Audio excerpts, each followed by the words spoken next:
Hello, it's Lee for Lee Breaker DIY and Home Maintenance. Today we're painting a hall stair and landing. Now, longer than normal because I thought I'd show you the actual process rather than just the sort of beginning and the end result. So, stating the obvious, this is a hallway. It's in a pale grey at the moment. The woodwork all downstairs is sort of like almost an amber. It's really yellowed up over the years. The best thing about painting anything grey, which is the colour this is going to be, is when you get the brilliant white on the doors and the skirting boards and the architrave and all the rest of it, it really pops the grey, looks great. Now, that's obviously the stairwell, really high, quite difficult to get, but I'll show you how we did that. Now onto the landing, same deal. It's got to be painted. This is a darker grey.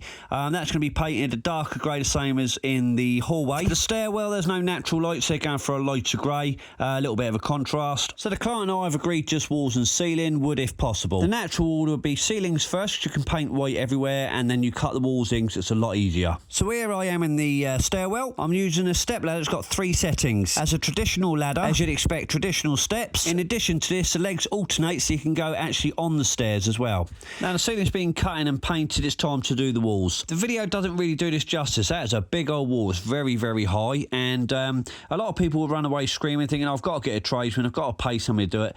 It's not always the case. If you invest in good tools, then you can do a lot of jobs yourself. Now in this particular case, that's a microfiber roller, an extendable pole. I've got myself in a very comfortable position, and it's that quick. As with most jobs, if you've got the right tools, you can treble the quality of your work.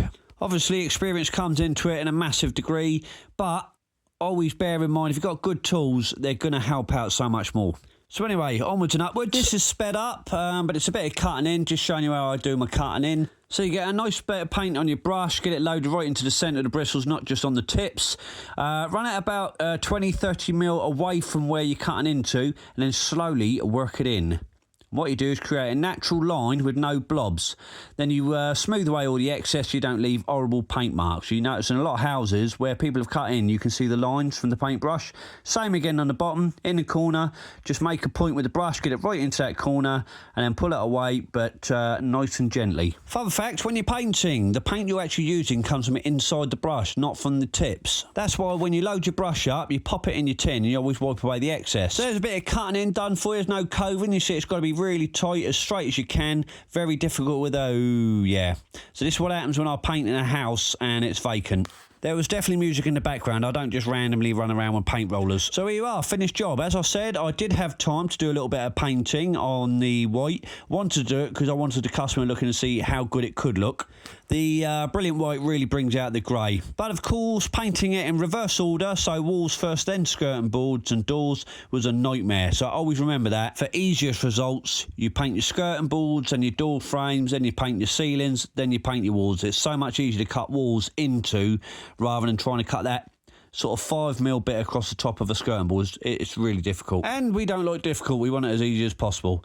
You notice upstairs the doors have still got that yellowy effect. Unfortunately, that's just age on old gloss. On this job, I'm working to a time scale, not a job completion, so we got as much done as we could in the time allotted. The customer's going to have a go at that later. That was always the agreement. I'll just crack on and get as much as I could done within the agreed time scale. Anyway, some cracking tips there. I hope they help you out. Just remember the order. Gloss or woodwork first, ceilings and then walls, and you'll have no problems.